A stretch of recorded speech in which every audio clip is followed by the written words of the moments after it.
started out today by listening to a selection of opera, which I don't think we began a service that way before. Um, for those few people who don't follow opera, I want to explain what it is you were listening to, and that in this cathedral, there's people singing a tedium, and which is the name of the thing, and it's a song of thanksgiving.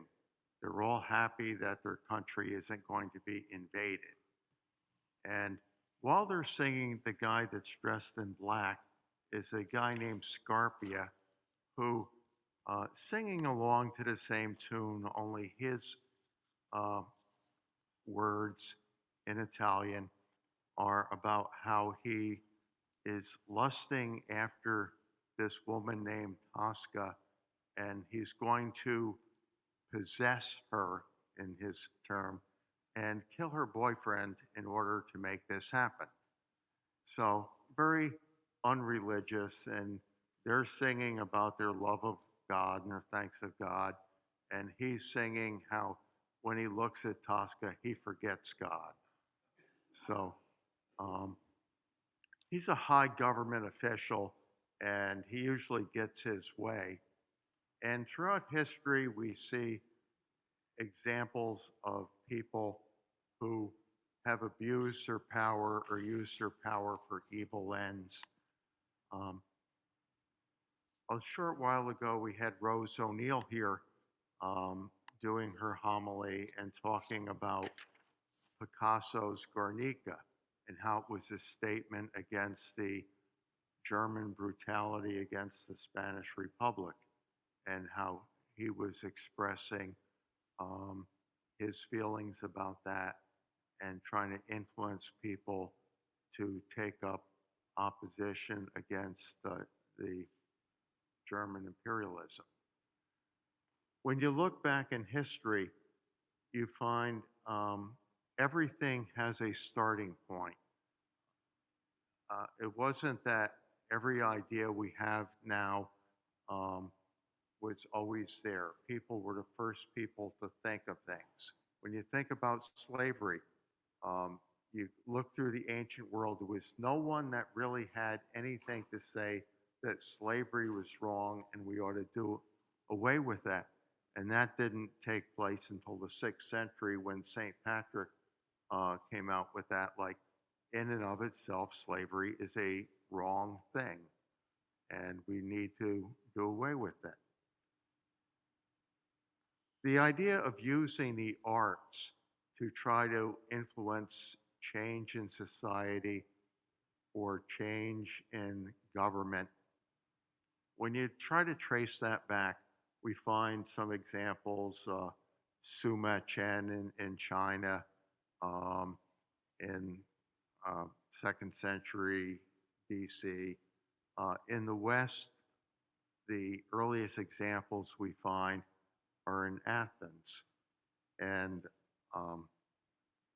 we don't have any movies of these things. They had plays at the time, which were like movies, only you had to keep doing it over and over when you wanted to do a performance. And looking at some of the plays of ancient Greece and how they promoted the ideas of opposing wrong actions by government. And I'm going to start with, I have 3 plays I'm going to talk about. And the first of these is a play called Lysistrata. This was in 411 BC, and there was a war going on. And a lot of times, if your country's at war and you say, this isn't a good idea, you're punished for it. Bad things can happen to you. So sometimes you may express yourself in a more subtle way. And Aristophanes wrote, he was a comic writer, and he wrote a play about a woman called Lysistrata, And my Greek pronunciation might be terrible. I'm an engineer. I just read this stuff my own. I didn't take classes in Greek, but this woman had the idea of trying to stop this war. There was Greek city-states were fighting each other and thought this was a horrible idea and called a meeting of the women of Greece uh, to meet with her. And she proposed a way of stopping the war. Now, first of all, this is a comedy, and there's a lot of politically incorrect things in comedies, which is what people use to make things funny. Um, there was a lot of suggestive language, a lot of blatant language is very obvious. I was amazed. I'd read uh, an English translation of this play that was written, that was translated like in the um, early, earlier middle 19th century, and then one that was translated a few decades ago, and two different plays. You know, they left off all the bad language from the 19th century version and put it in the 20th century one. I won't repeat any of the dialogue, but the interesting thing was he's critical of war, and he's writing this during wartime. So not only is the government going to not be happy with this, but also a lot of the people in the audience. And he has a strong female character, which was very unusual for uh, plays at the time. And not only was she a strong character, and she was the only one.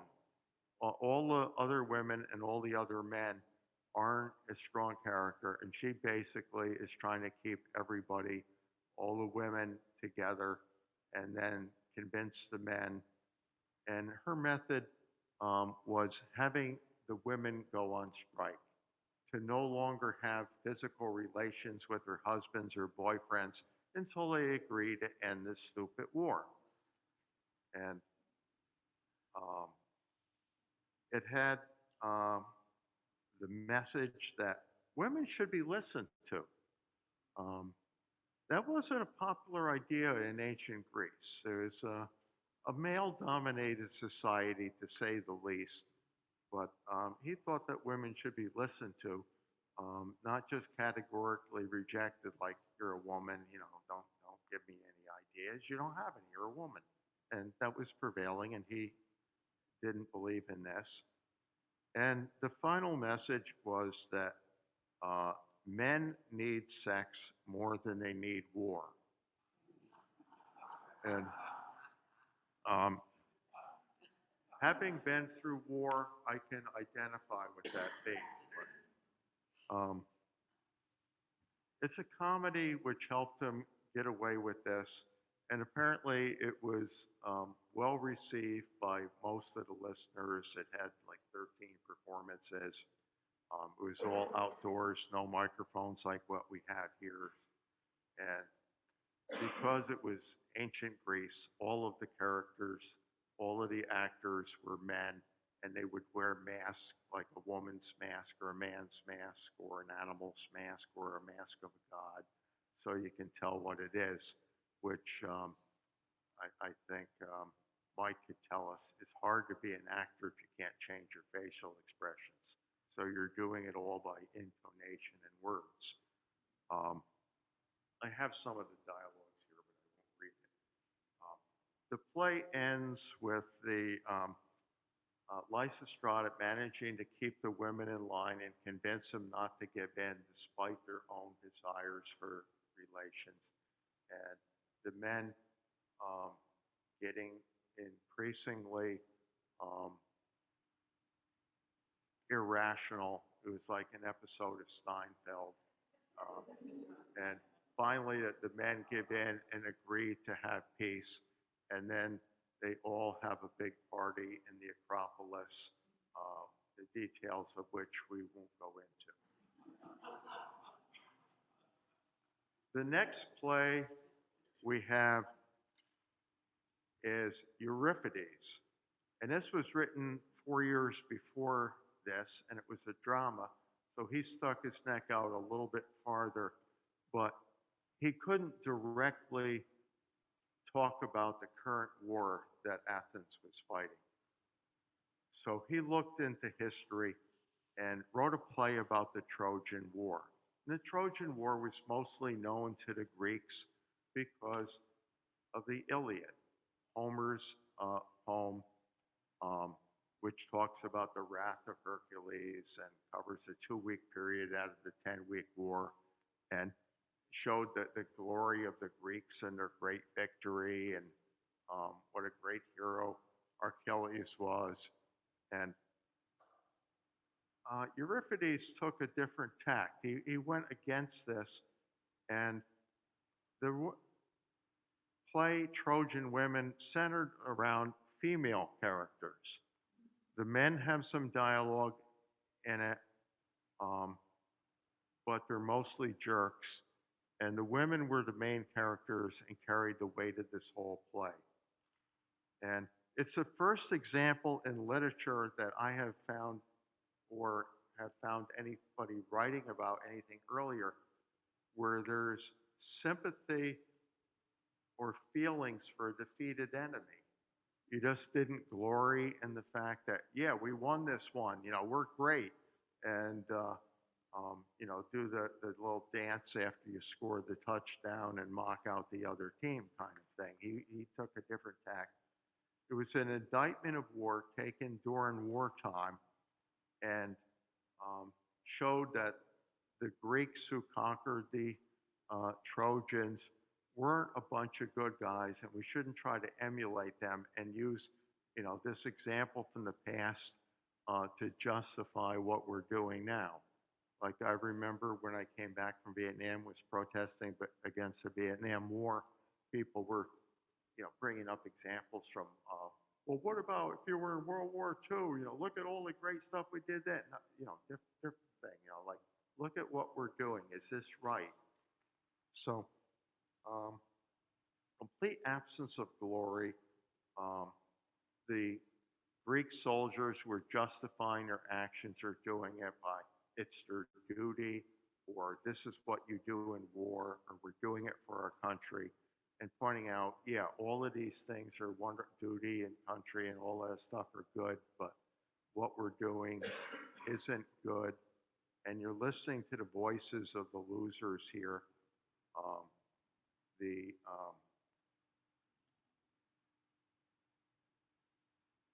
Most of the men were killed, um, and various bad things happen. I'll go into that a little bit.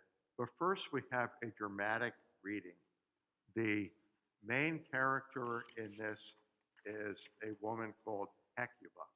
There's also the character of Helen, and she's presented different. But Hecuba is the queen. She saw her husband die, her sons die, her grandchild is thrown from the wall of Troy, so he cannot succeed. And Hecuba, this is near the end of the play, her words. Ah me, and is it come, the end of all, the very crest and summit of my days? I go forth from my land, and all its ways are filled with fire. Bear me, O aged feet, a little nearer. I must gaze and greet my poor town where she falls. Farewell, farewell, all those whose breath was mighty on the swell of orient winds, my Troy. Even thy name shall soon be taken from thee. Lo, the flame hath thee, and we, thy children, pass away to slavery. God, O God of mercy, nay, why call I on the gods?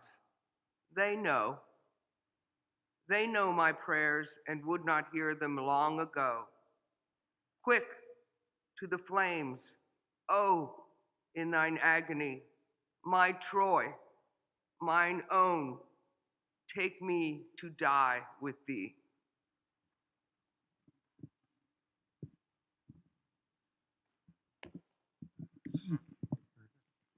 So at the end, you have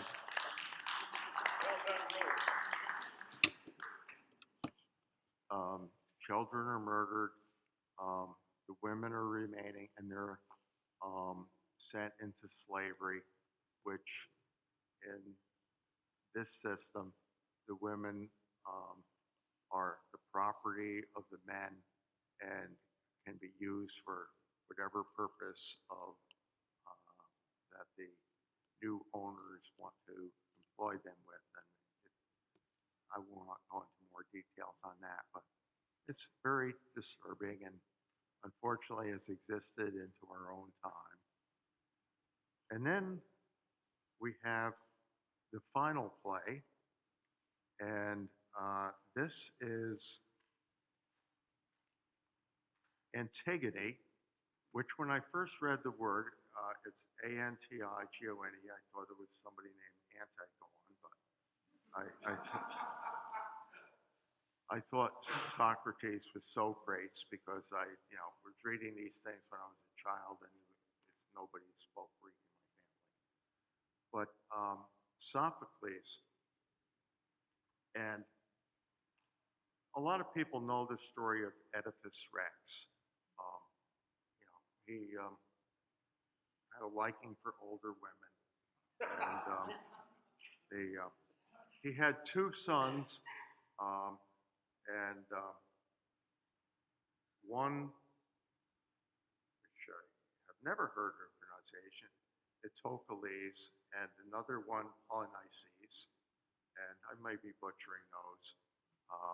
Am I butchering those? So we have an actor here of some renown, but they both had equal claims to the Theban throne, um, and they were twins, and they agreed to take turns ruling the city of Thebes, alternating years. Um, One brother would rule 1 year, then the next brother would have his turn, then the first brother would come back, and they would do that. Polynices was the first one, and when his time came that his term was limiting, um, he decided to not relinquish power. And we see that recently of people that enjoy or rule so much they don't want to relinquish power and will hold on to it by unconstitutional means. But we won't talk about politics because we're in a religious institution here. So they went to war against each other. They both had armies, they both fought, they both died on the field of battle. Um, and now you've got no king. So Creon, who is their uncle slash great uncle, it's complicated, um, is now the ruler. And he's king. So he gets to decide what to do. And he decided that because Polynices was the king, although he shouldn't have been, but he was a king, he will be buried with honors. Whereas his brother will be left where he died to be eaten by the dogs and the birds. They had two sisters that survived. And one of the sisters is Antigone. And she knows it's wrong that her brother is left to be eaten by the dogs. They were both her brothers. They both deserve to be buried.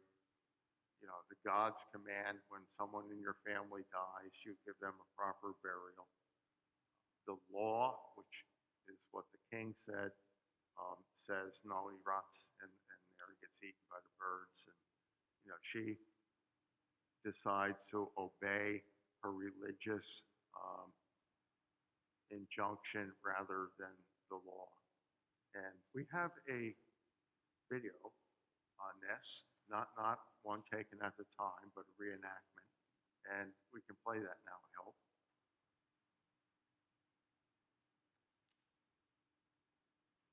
Don't say any more.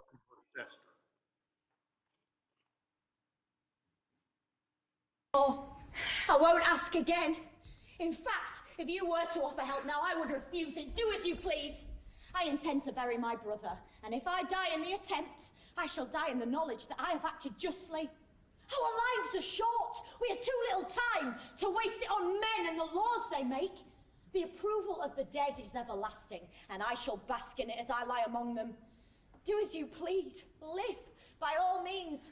The laws you break are not of man's making. I reverence them. But how can I defy the unlimited power of the state? What weapons of mine are strong enough for that? Fine. That's a good excuse.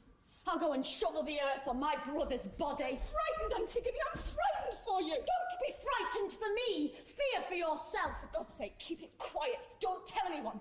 I'll keep our meeting secret. Don't you dare. You must tell everybody. Shout it in the streets. If you keep it secret, I shall begin to hate you. This obsession will destroy you. You're certain to fail. I shall fail when I have failed, not before. But you know it's hopeless. Why begin when you know you can't possibly succeed? Be quiet. Before I begin to despise you for talking so feebly, our brother will despise you too, and justly. You can go now. Go. If I'm mad, you can leave me here to my madness, which will doubtless destroy me soon enough. Death is the worst thing that can happen, and some deaths are more honourable than others. You've made up your mind. Antigone, it is madness. Remember, I love you, whatever happens.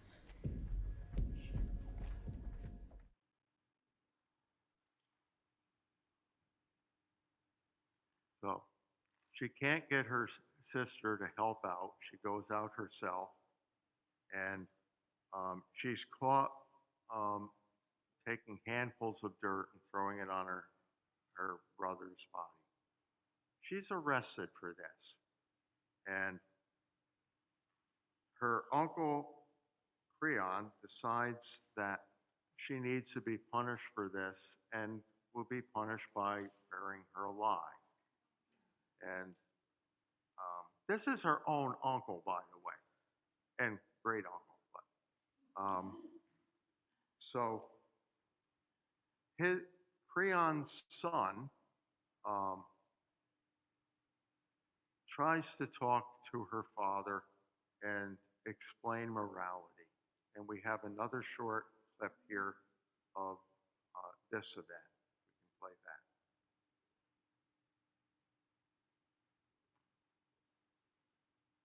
A simple yes or no. Did you hear of my order forbidding the burial? Of course I heard it. How could I not? And yet you dared to disobey the law? Yes, I did. Because it's your law, not the law of God. Natural justice, which is of all times and places, numinous, not material, a quality of Zeus, not of kings, recognizes no such law. You are merely a man. Mortal like me, and the laws you enact cannot overturn ancient moralities or common human decency. They speak the language of eternity, are not written down and never change. They are for today, yesterday, and all time. No one understands where they came from, but everyone recognizes their force, and no man's arrogance or power could make me disobey them.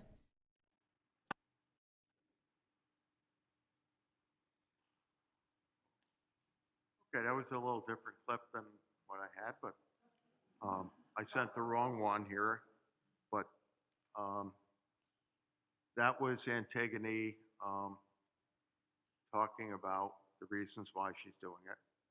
There was also an excerpt, which we will not look at today, but we can do it next Christmas, which is the son arguing that, listen to the voice of the gods, listen to the voice of the people. There is no weakness in changing your mind when you find out you're wrong. And Creon just gets up mad, yells at his son for being a disobedient son, and goes ahead with what he's going to do.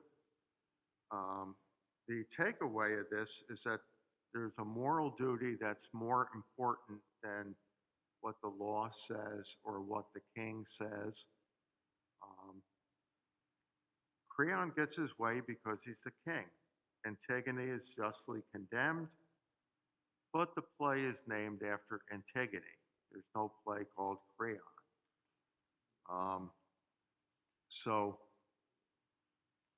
I think these three plays, if we look together, we get some moral guidance. We see the birth of the idea that artists have a responsibility to oppose wrong actions by their society and government. And um, somehow I couldn't come up with a way tying this into Christmas, but we haven't always had that at UU. I remember a few years ago we had a movie review of the movie White Christmas, and Rosie's asked me not to say that, but yeah, the gods command it.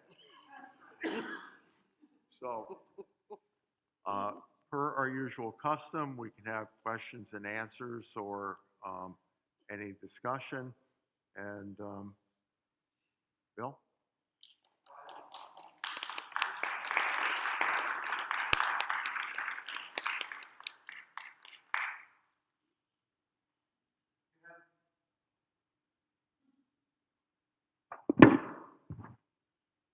You have any questions or comments for Patrick?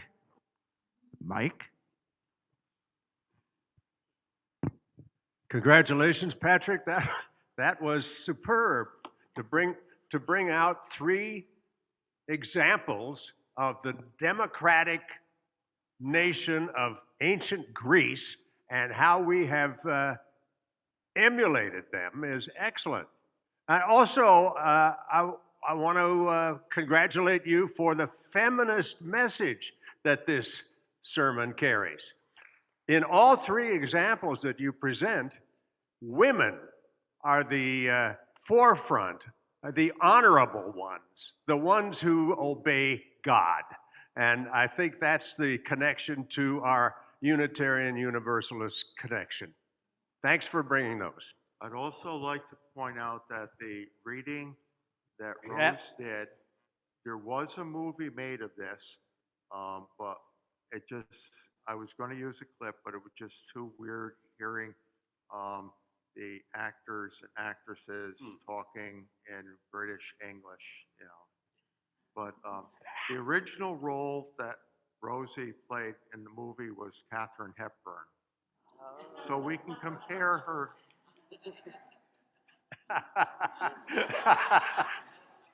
Well done. Anyone else?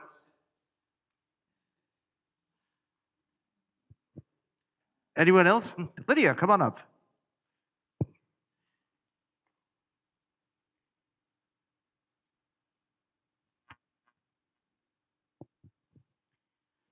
I think one of the things that happens in high school is you get a curriculum and you're told that it's this way.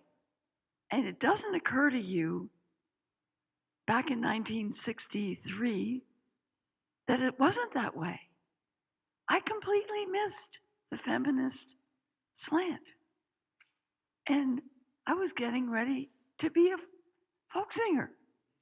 So I thank you for taking me back to my class and letting Miss Vicky know that she was wrong.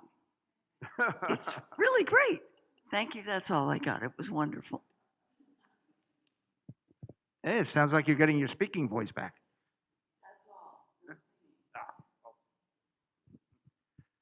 Anyone else have a question or comment for Patrick? Jim Tarvin. Patrick, can you hear me? Yes. Yep. My speaking voice is not great. I have a cold. Thank you for that presentation. Unfortunately, I was at the urgent care and missed the first third of it. But the idea that these people, Antigone, is listening to God and then going against the law, it's very admirable.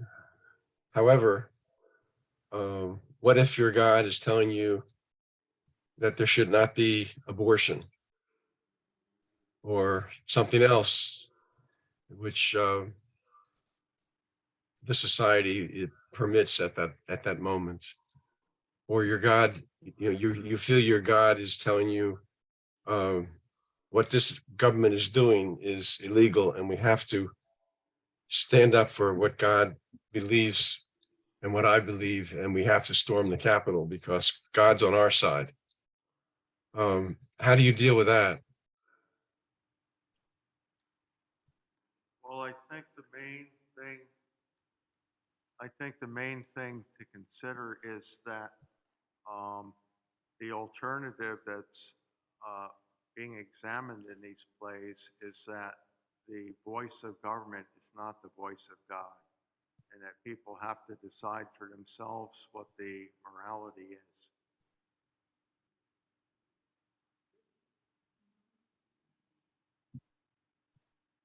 Is that something that most people are able to balance in a complex world with very powerful emotions? I would have to say no.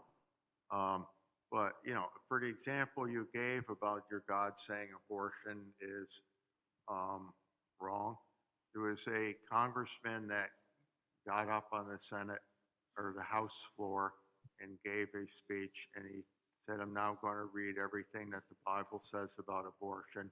And he just stood silently for about 3 minutes and said, "That's it." So I think a lot of people will use their holy text as an excuse to promote their political agenda without ever having uh, used the source material in the way it was said. And if you're going to, you know, slavery, there's absolutely nothing in the Bible that says anything bad about slavery.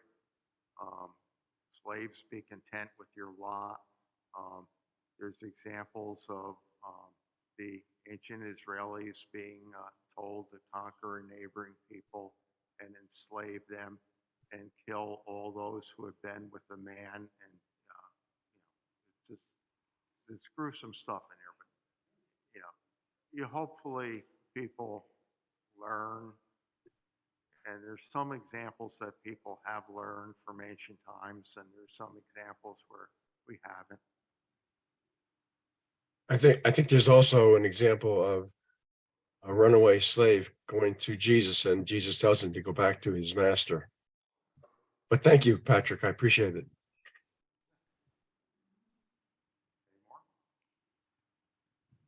Anyone else? Anyone else in the sanctuary? Anyone else on Zoom? Okay, well, thank you, Patrick, for another wonderful service.